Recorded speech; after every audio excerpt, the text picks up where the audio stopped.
দমে দমে তনু মনে দাঁড়িয়ে অনুভব। তাহলে সর্বক্ষণ জিকির করবো কার? আরো জোরে বলেন কার? ইবাদত করবো কার?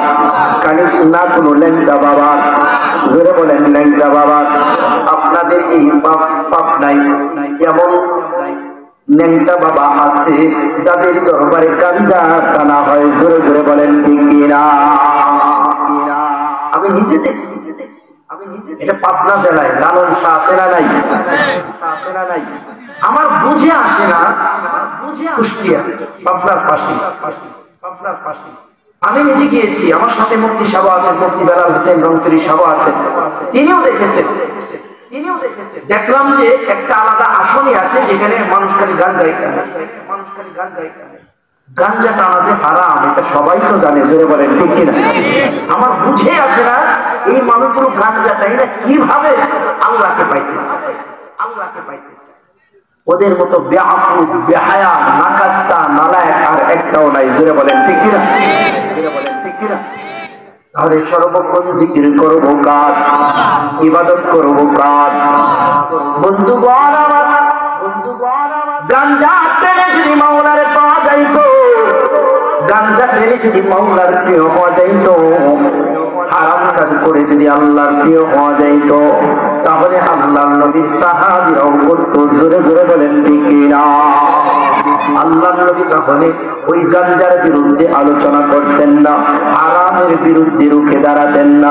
আল্লাহর নবী যেহেতু হারামের বিরুদ্ধে রুখে দাঁড়াইছেন, সাহাবায়ে কেরাম যেহেতু হারামের বিরুদ্ধে রুখে দাঁড়াইছেন, তার মানে বোঝা যায় হারামের মধ্যে আরাম নাই, জোরে জোরে বলেন ঠিক না?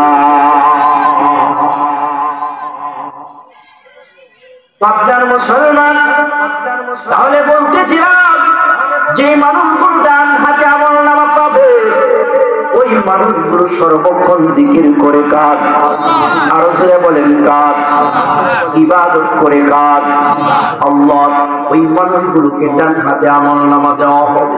মুফাসসিরিনে কেরাম বলেন বাম হাতে যাদের আমলনামা দেওয়া হবে তাদের চেহারাটা মুচ্ছি হয়ে যাবে, উচ্ছি হয়ে যাবে, কালো হয়ে যাবে, অন্ধকার হয়ে যাবে, বিভীষিকাময় হয়ে যাবে।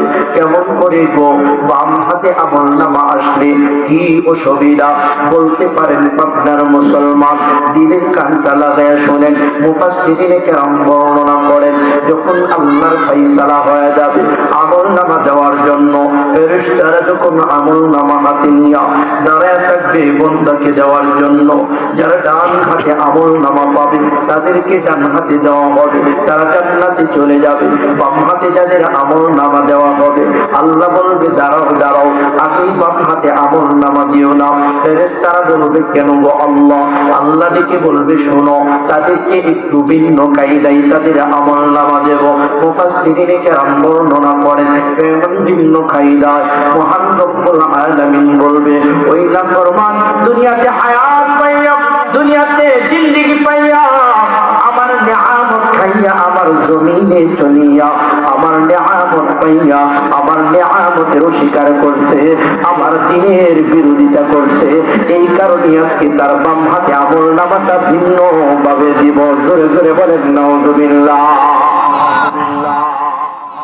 আল্লাহর খেয়ে আল্লাহর পরে আল্লাহর নিয়ামত ভোগ করে কিছু গাদ্দার এই জমিনে আছে না নাই? যারা দ্বীনের বিরোধিতা করে, আছে না নাই?